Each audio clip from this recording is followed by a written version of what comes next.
Hey all, this is another Empire Total War video from Bognars. So here I'm playing my opponent who's playing Russia, and I'm playing as the Maratha. So most people say Marathi suck, and it's kind of true because they don't have any really significantly better units at the end in the late period. So I thought, well, I'll try this against this opponent. So I have one, two, three, four, five, six Sikh Musketeers and four Sikh Warriors and three Camel Gunners. My opponent has two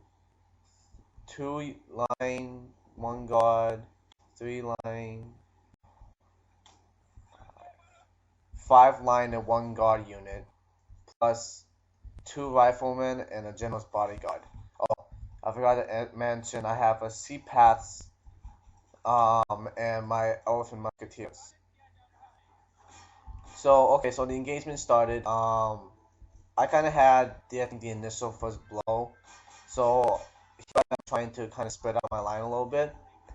So on this flank, oh, he also has a regiment of horses here, but I saw it before he went invisible, so I had him charge in. At the same time, I tried to move these guys in to start attacking this flank here. At the same time, he's launching his general's bodyguard over here. So this is my right flank. On my left flank, he has another additional two household cavalry, which I forgot to mention. So I launched my heavy cavalry, my sea paths in, and this is pretty much how the opening engagement is. So it's cavalry fights on the flanks.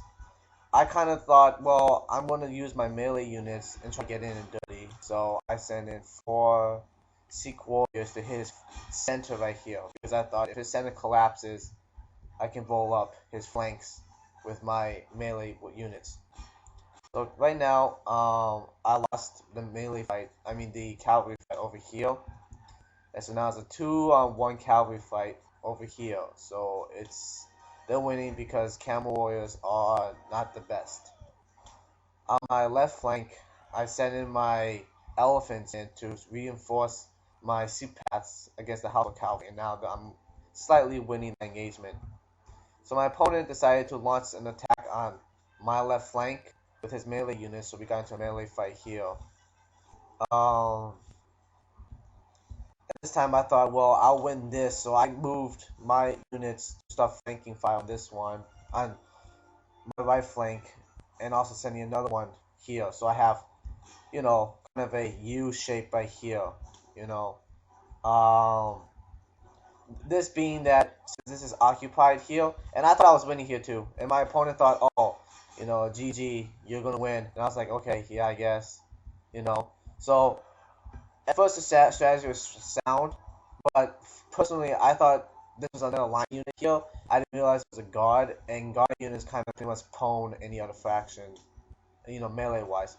So he's attacking in here with his melee, with his line infantry against my camels, who are holding out pretty well, And so I thought I'll put in some more units here, add more bodies to the masses. So my enemy's general died over here, which he was in the guard unit, so it was kind of a devastating blow. And then at the same time, a little bit after, my own general is dead over here.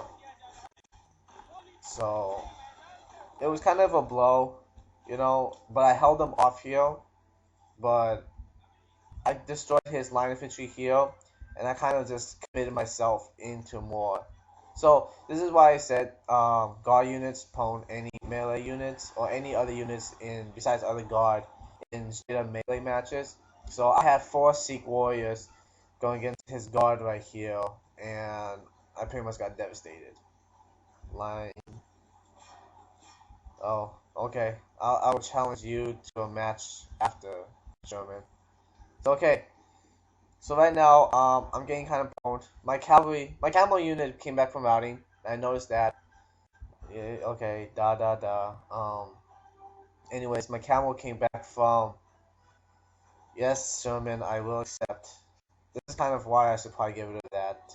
Anyways, my camel came in, trying to, occupy this force. I actually really don't know what I was thinking. This was like last month, but over here, my opponent lost his cavalry, and so I only have one unit who could actually go into square formation, so I put him in square, and cavalry always gets broken on square.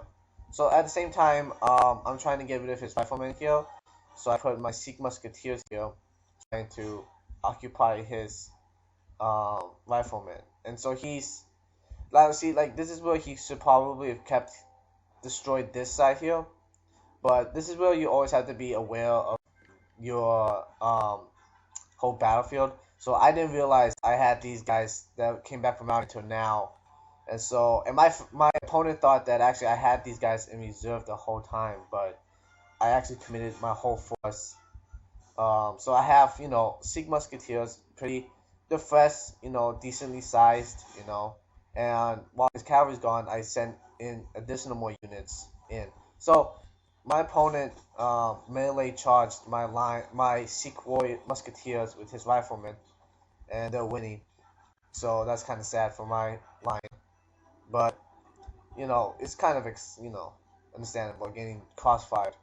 So over here, I squared up because I thought that all my opponent would charge me around. So I squared up, and I broke his guard unit finally. Over here, I kind of stupidly charged my camel warriors, but I think it was because mostly we were playing a game of like, oh, square up, I'll shoot you, become line, I charge you, and back and forth for a little bit. So I moved my guys in here to support my Sikh musketeers here, and at the same time, it's becoming a melee brawl over here. Now I don't know why he sent both his riflemen in. Maybe they ran out of bullets. I don't know, but generally, it's kind of stupid to send in riflemen to deal melee against. Do you want to face me again in a battle? Yes, Sherman, but I'm kind of busy at the moment.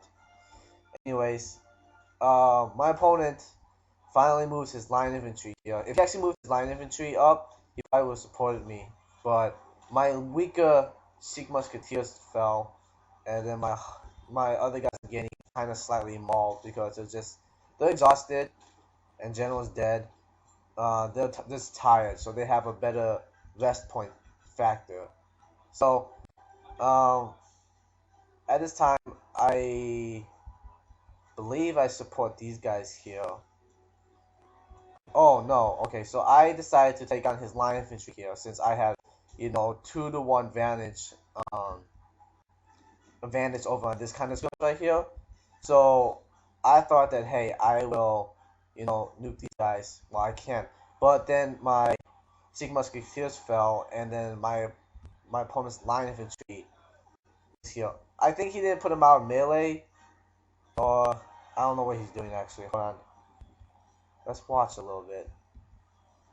Okay, yeah, so I guess my opponent didn't take them out of melee, or they may have ran out of bullets, but he charged them in, which is kind of, not the best. Oh, so okay, so I guess my opponent, so I thought I was going to lose, right? But, so I was like, okay, I guess I'll square up because he's all charging with his whole force here. And I thought, like, okay, well, I guess I'll square up and see how much I can take, you know? So he's charging in, all around. So I'll fast forward because it's kind of like this the end match right here. But pretty much I won. Uh, he attacked all out, and I just stood there, stood my ground, and got into a protracted fight, which most of his units are, exhausted or tired. My units are um, very tired, but they've been holding out here, getting mauled all the time. So here's the last little bit. I moved my guys back into a line, and in a straight up shooting match, I should win. Especially since, he only has 16 guys, I have only 71 guys left. So, it becomes the final end game match. And this is, oh, this is like when, obviously, my opponent will say GG, and he did. He actually said this way earlier when most of his units broke. But here I am mauling the remaining units he has. And that's the match. So thanks for watching. Let's fast forward and get the stats up. Okay, so I deployed, 1,400 men. My opponent deployed, 1,100 men. I killed. He killed an equal amount of units he had, so he killed like 1,100 of my guys. Oh no, my bad. Okay, so I lost 1,190. He lost 973. I killed 853. And he killed 1,179. So that's the end of this map. Hope you enjoyed. And subscribe to me if you want to. It'll make me feel better. It'll make me more willing to do this kind of thing. So hope you enjoy your time. Talk to you later. Bye.